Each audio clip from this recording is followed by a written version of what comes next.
Few faces missing out there today. Can you talk us through fitness situations, please?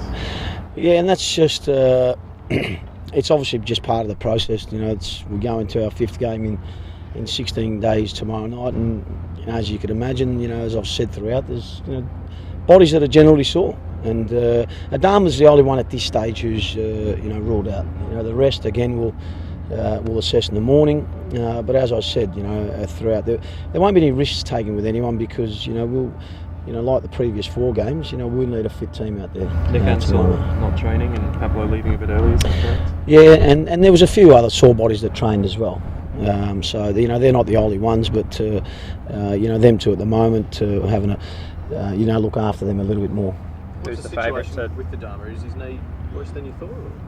No, it's not worse than we thought. The medical staff are well across it, and like I said, there's no chance of any structural damage. But like I said, he's playing through a little bit of discomfort, and he's been doing so for the last 2 or 3 weeks, and this game comes a little bit too quick for him, but he'll be fine.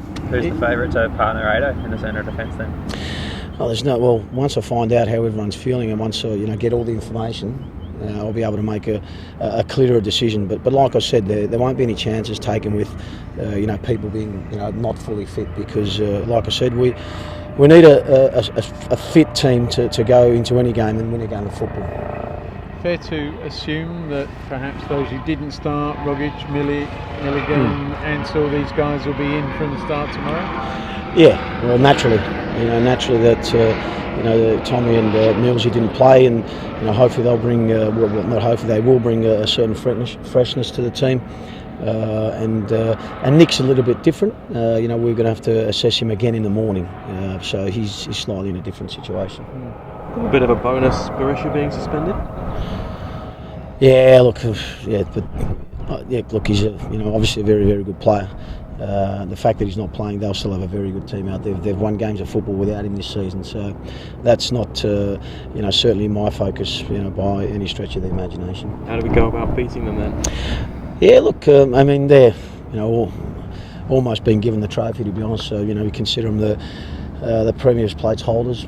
We'll go there and like I said, for the last game we played against them here, for most of that first half we were good. And then they give us a little bit of a touch-up. So, we'll go across there and play the holders of the Premier Plate, if you like, and look to bring 3 points back. It's going to be difficult. Taking everything into consideration, it's going to be difficult. But it's a challenge we're relishing because each game that's gone on in this period, you get written off a little bit more, and I assume we'll be written off for this one as well. But if Wednesday night is anything to go by, the determination and the grit, from the players finding a way to win, was pleasing. And hopefully that holds us in good stead going forward. It's hard on the bodies, this schedule, but actually, is it really good for the development of your players? This real crowded schedule and top opposition. I'd like to think so. Lynchy, without doubt, I speak to Jason Guerrier after the game on the weekend, and he was pretty not on the weekend on Tuesday night. I spoke to him on Wednesday recovering. He was deflated, naturally, but he's up against a very good player, and for his development, that's going to help him no end. And that was the message. You can sit there and be concerned about getting beat on the night. Let's be honest, by a very good player. Or you can sit there and analyse it and learn from it. And I've no doubt that, especially the younger boys are really taking it on board. And we've got a good group of young kids who want to learn. And there's no better lesson than to go out there against a quality player and learn real life lessons. And has confidence within the team grown, off the back of this Champions League, unbeaten in 2 now? Yeah, from that aspect, I think, in that competition we've gradually, got better. For longer periods of the game, we've scored in every one of our ACL games.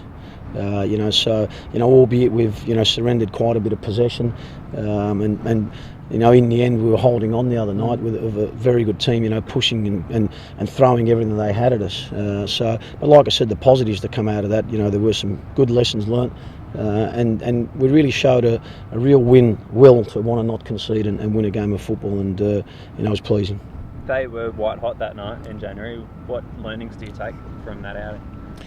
Look, it was a while back now, and like I said, for long periods of that first half, we were good. We were well in the game, but it just goes to show you as well, and we've learned some more lessons since then, that you've really got to stay in the game and really be concentrated. And it's going to be no different tomorrow night. We're going to have to be concentrated for 90 minutes and play some good football to come back here with 3 points, which sets us up, because we've had a very good points return. In recent games, and there is a real willingness to want to go on and finish the competition strongly. Is it at all about going up there to spoil their party, or do you not have to mention that at all? Oh, not really, but I'll be honest. I wouldn't want to be standing there after the game and then being presenting the plate. Without doubt, that's I wouldn't want to be in that situation. But I'm not going to go into that with. That's not the motivation to go there in a football game. We want to finish as high as we possibly can in the competition, and maybe they'll be under a little bit of pressure to try and win the competition in front of their home fans, we'll set our stall out nice and early and be real aggressive in the way we want to attack that game tomorrow night.